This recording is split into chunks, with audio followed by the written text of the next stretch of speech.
Hello guys, welcome to my channel network Gyan Kendra. उम्मीद करते हैं कि आप स्वस्थ होंगे। तो पिछली वीडियो में हम लोगों ने यहाँ तक के देख लिया था, ठीक है, कि पृथ्वी के बाह्य सतह को मुख्यतः 4 भागों में बांटा गया है। आज हम लोग स्थल मंडल शुरू करेंगे, जिसका पहला भाग है। बहुत इंपॉर्टेंट वीडियो होने वाला है, तो आप ज़्यादा से ज़्यादा वीडियो को शेयर कीजिए, क्योंकि जितना व्यू आता है हमें उतना मोटिवेशन मिलता है। और दूसरा, इस वीडियो के डिस्क्रिप्शन में आपको टेलीग्राम चैनल का लिंक मिलेगा, उसे जरूर से जुड़ जाइए, क्योंकि सारे एग्जाम की फ्री मटेरियल आपको वहीं मिलेगी। तो चलिए शुरू करते हैं। पहला, स्थल मंडल। पृथ्वी की संपूर्ण बाह्य परत जिस पर महाद्वीप और महासागर स्थित है, स्थल मंडल कहलाता है। कहता है कि पृथ्वी का संपूर्ण बाह्य सतह, ठीक है, पृथ्वी का संपूर्ण बाह्य सतह जिस पर महासागर और महाद्वीप स्थित है, उसे क्या कहते हैं? स्थल मंडल कहते हैं।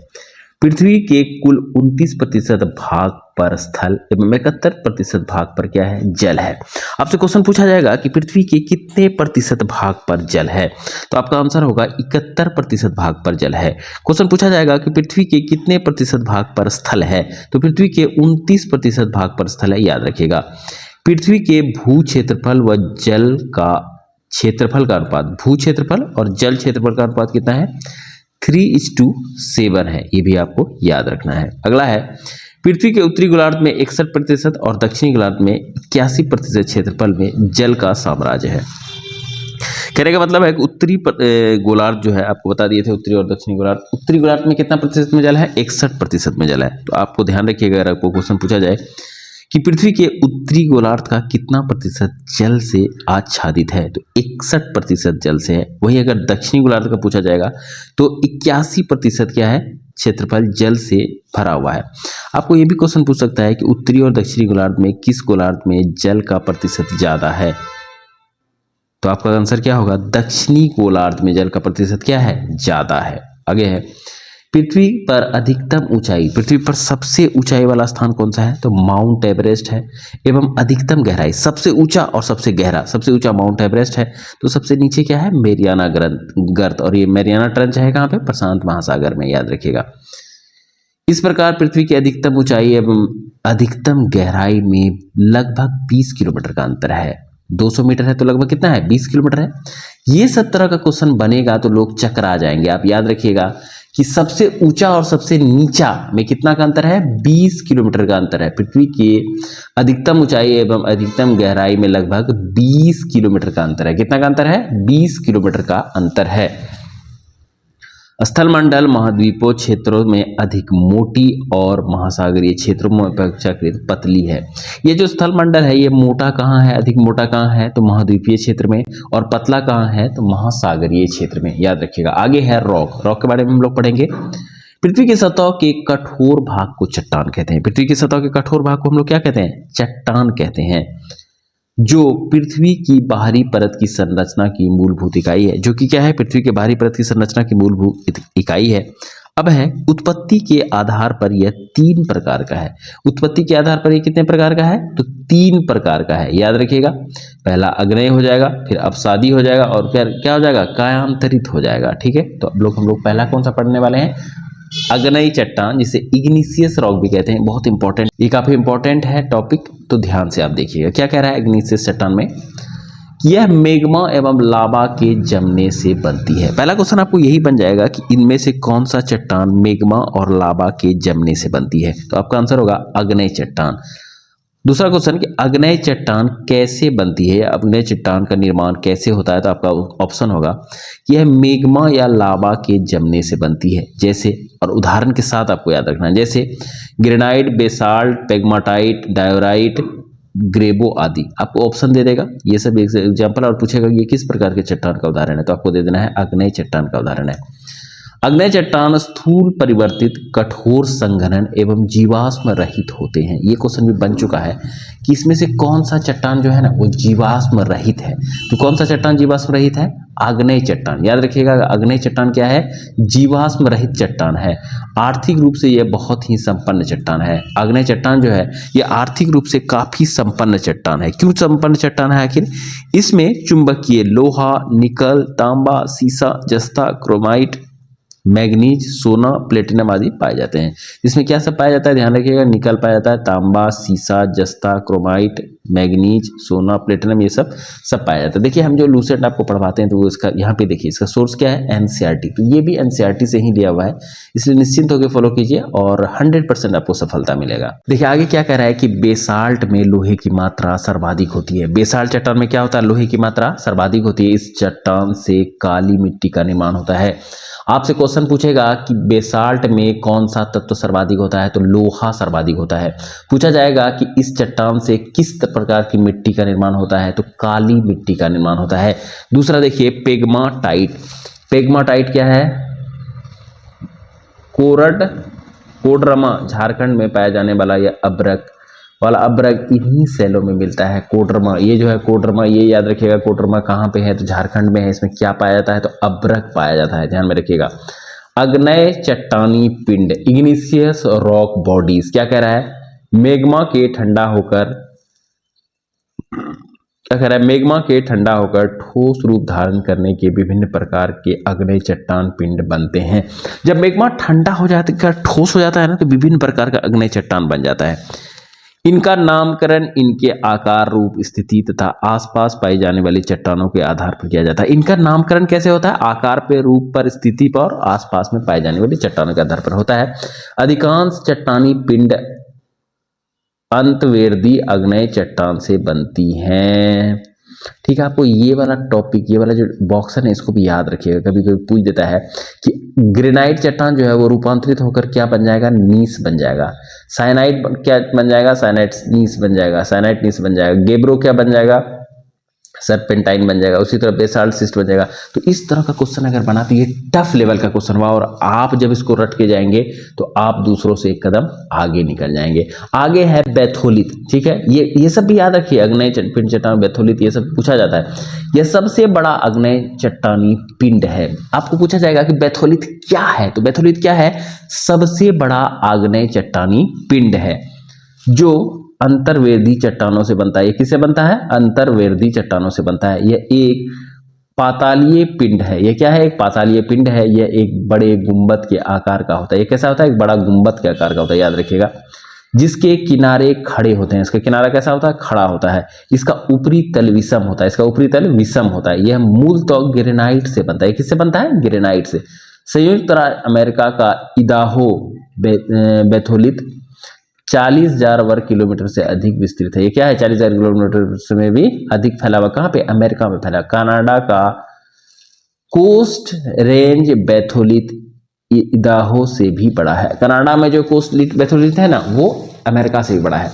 अगर आपको क्वेश्चन ऐसा पूछ दे कि कोस्ट रेंज बैथोलित कहाँ पे है, तो कनाडा में है, याद रखिएगा, कहाँ पे है, कनाडा में है, आप ध्यान रखिएगा। अगला है स्टॉक।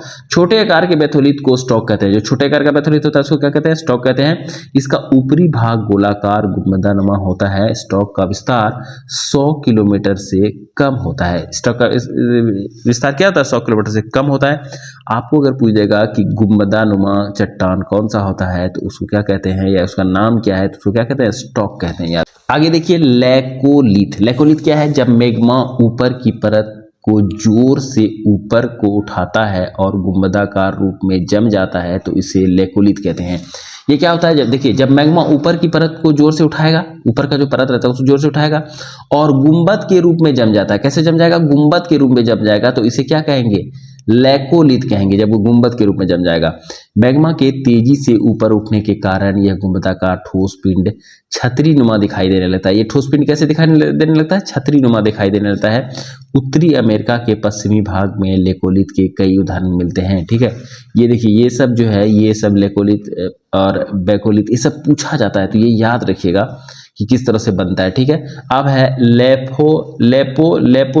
लेपोलिथ क्या है, जब मैग्मा जमकर तस्तरी नुमा आकार, देख क्या है, जब मैग्मा जमकर तस्तरी नुमा आकार ग्रहण कर लेता है तो उसे लेपोलिथ कहते हैं। लेपोलिथ दक्षिण अमेरिका में। देखिए क्या होगा, जब गुंबदाकार हो जाएगा, ऊपर उठ के गुंबदाकार हो जाएगा तो लेकोलिथ होगा। ठीक है, और जब तस्तरी नुमा, तो ये तस्तरी नुमा जब हो जाएगा तो ये क्या हो जाएगा, लेपोलिथ कहलाएगा। ठीक है, आगे है फेकोलिथ। फेकोलिथ किसको कहेंगे हम लोग, जब मैग्मा लहरदार आकृति में जमता है तो इसे क्या कहते हैं, फेकोलिथ कहते हैं। जब मैग्मा कैसा जम जाता है, लहरदार स्थिति में जम जाता है, तो इसको क्या कहते हैं, फेकोलिथ कहते हैं, याद रखिएगा। अगला है सील। सील किसको कहेंगे, जब मैग्मा भूपृष्ठ के समानांतर परतों में फैलकर जमता है तो उसे सील कहते हैं। यह क्या, देखिए सील किसे कहते हैं, ये सब क्वेश्चन आ जाता है कि सील क्या है, ये क्या है, फेकोलिथ क्या है, बेकोलिथ क्या है। तो ये सब आपको ध्यान में रखना है कि जब क्या होगा, जब मैग्मा भूपृष्ठ के समानांतर परतों में फैलकर जमता है, मैग्मा जब निकलता है और भूपृष्ठ में चारों तरफ फैल के क्या होता है, समानांतर परतों में जम जाता है तो उसे सील कहते हैं। सील किसे कहते हैं, याद रखिएगा कि मैग्मा किस में फैल रहा है, भूपृष्ठ पे फैल रहा है और समानांतर परतों में फैल जा रहा है तो उसे क्या कहेंगे, सील कहेंगे। इसकी मोटाई 1 मीटर से लेकर सैकड़ों मीटर तक होती है। इसका मोटाई क्या होता है, 1 मीटर से लेकर सैकड़ों मीटर तक हो सकता है। छत्तीसगढ़ तथा झारखंड में सील पाए जाते हैं। ये कहाँ पाया जाता है, छत्तीसगढ़ और झारखंड में पाया जाता है। 1 मीटर से कम मोटाई वाले सील को सीट कहते हैं। 1 मीटर से कम मोटाई वाले सील को क्या कहते हैं, सीट कहते हैं। ये भी आप ध्यान रखिएगा। अगला है डाइक। डाइक किसको कहेंगे, जब मैग्मा किसी लंबवत दरार में जमता है तो उसे डाइक कहते हैं। लंबवत दरार है ना, अगर उसमें कभी मैग्मा जम गया तो उसको क्या कहेंगे, डाइक कहेंगे। झारखंड में सिंहभूम जिले में अनेक डाइक दिखाई देते हैं। आपको क्वेश्चन ये भी पूछा जा सकता है कि डाइक कहाँ दिखाई जाते हैं या किस जिले में दिखाई जाते हैं, तो कहाँ पे दिखाई देते हैं, झारखंड के सिंहभूम जिले में क्या दिखाई देते हैं, डाइक दिखाई जाते हैं। जब मैग्मा बाहर निकलता है और भूपृष्ठ में चारों ओर समांतर फैल जाता है तो उसे सील कहा जाता है और ये छत्तीसगढ़ झारखंड में सील पाया जाता है, छत्तीसगढ़ और झारखंड में। वहीं डाइक किसको कहते हैं, जब मैग्मा लंबवत दरारों में जम जाता है। ठीक है, लंबवत दरारों में जम गया, चट्टान के लंबवत दरारों में जब मैग्मा जम जाता है, ज्वालामुखी का मैग्मा जम जाता है तो उसे क्या कहते हैं, डाइक कहते हैं। ये तरह का क्वेश्चन आता है 100%, आप देखिएगा प्रीवियस ईयर में, तो उसको याद रखिए। आगे हम लोग क्या पढ़ेंगे, अब देखिए सेडिमेंट्री रॉक से पहले ये सब जो है अपसादी चट्टान का रूपांतरण अपसादी से कायांतरित क्या बनेगा, इसमें चूना पत्थर बहुत इंपॉर्टेंट है, बलवा पत्थर और सेल, ये तीनों तो आप याद कर ही लीजिएगा किसमें चेंज होता है, बलवा पत्थर क्वार्टजाइट में चेंज होता है, सेल स्लेट में, और चूना पत्थर संगमरमर में चेंज होता है। ये बात आप याद रख लीजिएगा। प्रकृति के कारकों द्वारा निर्मित छोटी छोटी चट्टानें किसी स्थान पर जमा हो जाती हैं और बाद के काल में दबाव या रासायनिक प्रतिक्रिया या अन्य कारकों द्वारा परत जैसी ठोस के रूप में निर्मित हो जाती हैं। इन्हें ही अपसादी चट्टान कहते हैं। क्या कह रहा है, देखिए बहुत ध्यान से देखने की जरूरत है कि प्रकृति के कारकों द्वारा, ठीक है, निर्मित छोटी छोटी चट्टानें किसी स्थान पर जमा हो जाती हैं और बाद में काल के दबाव या रासायनिक प्रक्रिया द्वारा चट्टान किसी जैसे आंधी तूफान वर्षा बादल किसी भी कारण से वो एक स्थान पे जमा हो गया, धीरे धीरे उसमें बालू पड़ने गया, दबाव पड़ते गया, नीचे धंसते गया। इस तरह से क्या हुआ, जब वो बाहरी आवरण से बिल्कुल दूर हो गया, ताप और दबाव के कारण क्या हुआ, एक नया चट्टान का जन्म हो गया। ठीक है, इस तरह के चट्टान को क्या कहेंगे हम, अवसादी चट्टान कहेंगे, क्योंकि किससे बना हुआ, अवसाद से बना हुआ है, आपको बताएं डस्ट वगैरह से। तो इस तरह के चट्टान को क्या कहेंगे, अवसादी चट्टान कहेंगे। जैसे बलुआ पत्थर, एग्जाम्पल तो आपको कंठाग्र रखना है कि पूछ देगा कि बलुआ पत्थर किस प्रकार के चट्टान का उदाहरण है, तो अवसादी चट्टान या सेडिमेंट्री रॉक का उदाहरण है। चूना पत्थर, स्लेट, कांग्लोमरेट, नमक की चट्टान, सेल खरी आदि, ये सब क्या है, अवसादी सेडिमेंट्री रॉक का है। अवसादी चट्टानें परतदार होती हैं। ये क्वेश्चन पूछा गया है कि कौन सी चट्टानें परतदार होती हैं, तो अवसादी चट्टानें क्या होती हैं, परतदार होती हैं। इनमें वनस्पति एवं जीव जंतुओं का जीवाश्म पाया जाता है। आपको क्वेश्चन पूछा जाएगा कि इनमें से कौन सा चट्टान परतदार होता है, तो अवसादी चट्टान परतदार होता है। दूसरा कि इनमें वनस्पति एवं जीव जंतु का किस चट्टान में वनस्पति और जीव जंतु का जीवाश्म पाया जाता है, तो किसमें पाया जाता है, अवसादी चट्टानों में पाया जाता है। इन चट्टानों में लौह फॉस्फेट, कोयला, सीमेंट बनाने की चट्टान भी पाई जाती हैं। देखिए बहुत इंपॉर्टेंट है कि इन चट्टानों में लौह अयस्क, फॉस्फेट, कोयला एवं सीमेंट बनाने की चट्टान पाई जाती है। इसमें कौन सी चट्टान पाया जाता है, लौह अयस्क, फॉस्फेट, कोयला एवं सीमेंट बनाने की चट्टानें पाई जाती हैं। तो याद रखिएगा परतदार होता है, सबसे पहली बात तो परतदार चट्टान होता है अवसादी। दूसरा इसमें जीवाश्म पाया जाता है, और तीसरा लौह अयस्क, फॉस्फेट, कोयला एवं सीमेंट बनाने वाली चट्टानें पाई जाती हैं। किसमें पाई जाती हैं, तो अवसादी चट्टानों में पाई जाती हैं। अगर इस तरह का क्वेश्चन बनता है तो आप क्या कहता है कि खनिज तेल अवसादी चट्टानों में पाया जाता है। बहुत इंपॉर्टेंट क्वेश्चन है, बहुत इंपॉर्टेंट क्वेश्चन है कि खनिज तेल कहाँ पाया जाता है, तो खनिज तेल कहाँ पाया जाता है, तो अवसादी चट्टानों में पाया जाता है। ध्यान रखिएगा कि खनिज तेल, आपसे क्वेश्चन पूछा जाएगा इनमें से किन चट्टानों में खनिज तेल पाया जाता है, तो अवसादी चट्टानों में खनिज तेल पाया जाता है। आपसे पूछा जाएगा इनमें से किन चट्टानों में जीवाश्म पाया जाता है, तो सेडिमेंट्री रॉक या अवसादी चट्टानों में पाया जाता है। अप्रवेश चट्टानों की दो परतों के बीच यदि अप्रवेश सेल की परत आ जाए तो खनिज तेल के अनुकूल परिस्थिति पैदा हो जाती है। क्या कह रहा है, अप्रवेश चट्टानों की दरारों के बीच यदि अप्रवेश सेल आ जाए, अप्रवेश सेल आ जाए तो उससे क्या होगा, खनिज अनुकूलित ऐसा माहौल बन जाता है, उसे क्या बन जाता है, खनिज तेल बन जाता है।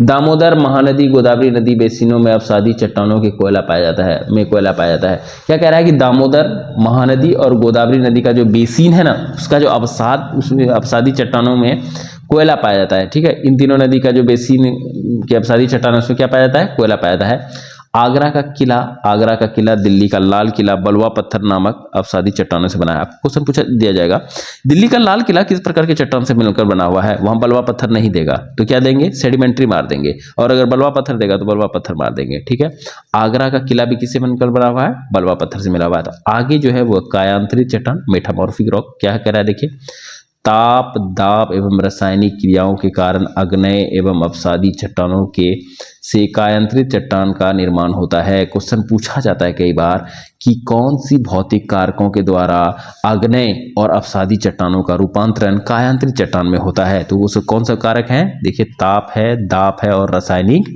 क्रियाएं हैं। ताप दाब और रासायनिक क्रियाओं के कारण क्या होता है,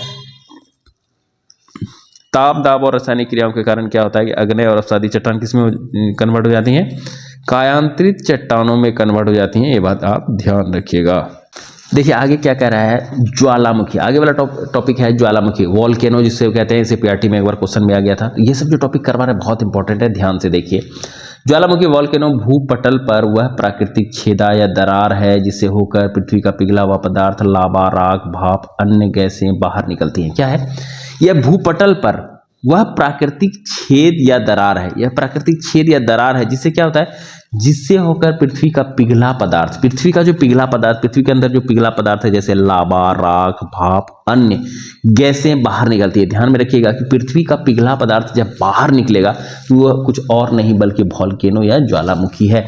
ज्वालामुखी के कप के आकार के मुख को क्रेटर कहते हैं। कई बार क्वेश्चन पूछ चुका है कि ज्वालामुखी का जो कप का आकार का मुख है ना, उसे क्या कहेंगे, क्रेटर कहेंगे। याद रखिएगा क्रेटर क्या है, अगर आपको क्रेटर हम पढ़ रहे हैं, क्रेटर क्या है तो आप याद रखिएगा ज्वालामुखी का कप का आकार का जो मुख है उसी को क्रेटर कहते हैं।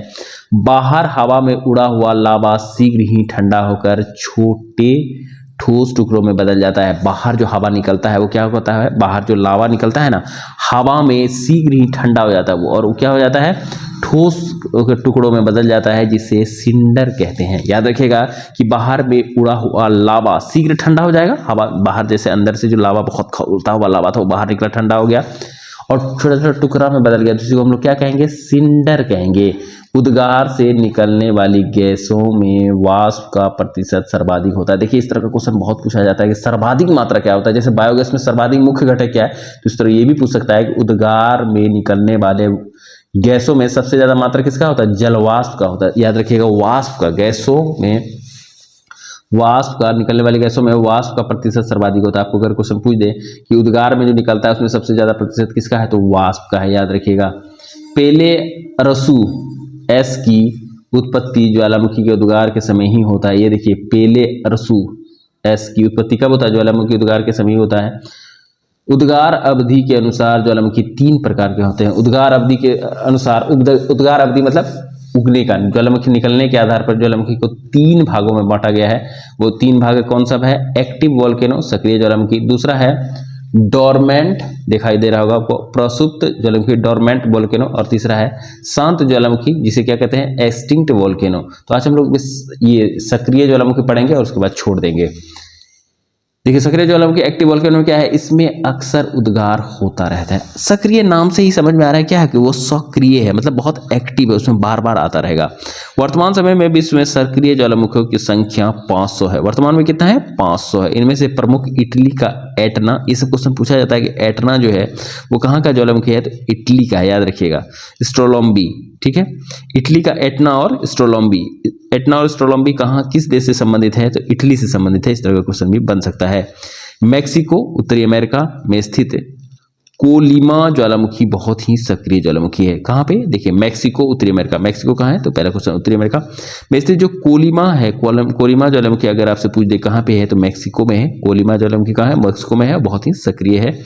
इसमें 40 बार से अधिक बार उद्गार हो चुका है। इसमें कितना बार उद्गार हो चुका है, 40 बार से भी अधिक बार उद्गार हो चुका है। दूसरा है स्ट्रोलोम्बी, भूमध्य सागर से सिसिली के उत्तर में लिपारी द्वीप पर अवस्थित है। ये कहाँ पे है? स्ट्रोलोम्बी कहाँ पे स्थित है? तो देखिए भूमध्य सागर से सिसिली के उत्तर में लिपारी द्वीप पर अवस्थित है। इसमें सदा प्रज्वलित गैस निकला करती है। इसमें क्या करता है? प्रज्वलित गैस मतलब आग वाला गैस निकल रहा है, जिससे आसपास का भाग प्रकाशित रहता है। जिससे क्या रहता है? आसपास का प्रकाश क्या रहता है? भाग क्या रहता है? प्रकाशित रहता है। आपसे क्वेश्चन पूछा जा सकता है कि ऐसे कौन सा ज्वालामुखी है जिसमें प्रज्वलित गैस निकलती है? तो कौन सा होगा? स्ट्रोलोम्बी होगा। इस कारण इस ज्वालामुखी को भूमध्य सागर का प्रकाश स्तंभ कहते हैं। आपको क्वेश्चन पूछ देगा कि किसे भूमध्य सागर का प्रकाश स्तंभ कहते हैं? तो स्ट्रोलोम्बी को स्ट्रोम्बोली है। स्ट्रोम्बोली को क्या कहते हैं? भूमध्य सागर का प्रकाश स्तंभ कहते हैं। ध्यान में रखिएगा कि किसे भूमध्य सागर का स्तंभ कहते हैं, प्रकाश स्तंभ कहते हैं? स्ट्रोम्बोली को क्या कहते हैं? भूमध्य सागर का प्रकाश स्तंभ कहते हैं। विश्व का सबसे अधिक सक्रिय ज्वालामुखी कियालू हवाई द्वीप पर है। कहां पे है? कियालू कहां पर है? हवाई द्वीप पर है। और विश्व का सबसे सक्रिय, अगर आपसे पूछ दे कि विश्व का सबसे सक्रिय ज्वालामुखी कौन सा है, तो कियालू है। और ये कहां पे है? हवाई द्वीप पर स्थित है। कौन सा है? कियालू। और कहां है? हवाई द्वीप पर स्थित है। कल हम लोग असुप्त या डोरमेंट वोल्केनो पढ़ेंगे। आज का वीडियो हम लोग यहीं रख रहे हैं। उम्मीद कर रहे हैं कि ये वीडियो आपको पसंद आया होगा, हेल्पफुल लगा होगा। अगर पसंद आता है तो लाइक कीजिए, ज़्यादा से ज़्यादा लोगों तक शेयर कीजिए, और चैनल पे नए हैं तो अपने भाई को सपोर्ट करने के लिए चैनल को सब्सक्राइब जरूर कीजिएगा। मिलते हैं नेक्स्ट वीडियो में, तब तक के लिए जय हिंद।